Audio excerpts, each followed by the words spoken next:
international support for China's Xinjiang policy. UN ambassadors from 50 countries have sent a joint letter to the President of the UN Human Rights Council and the High Commissioner for Human Rights. My country was proud to sign this letter along some other delegations and send it to the High Commissioner. Let us remember that China lifted 800 million people out of poverty.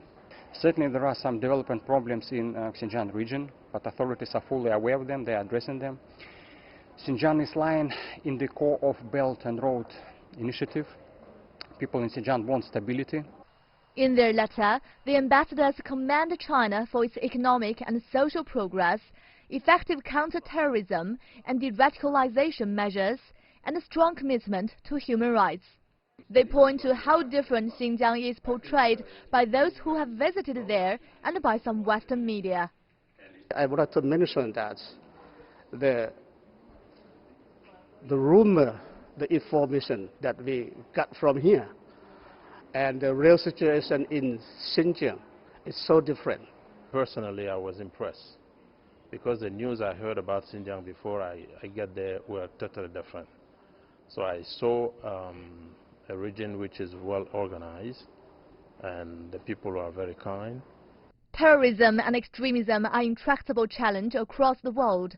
In order to address the threat, Xinjiang has responded with a number of lawful steps, including setting up vocational education and training centers. The letter is co-signed by nations from across the globe, from Asia, Africa, Latin America, Europe, and especially the organization of the Islamic Conference. And their support comes from their understanding of Xinjiang's development. We know the situation in the region, in Xinjiang region, which is also neighboring our country. We know how much the government of China doing, what kind of the attempt and what kind of the measures is implemented in this region to support peace and security and development of the society of this region.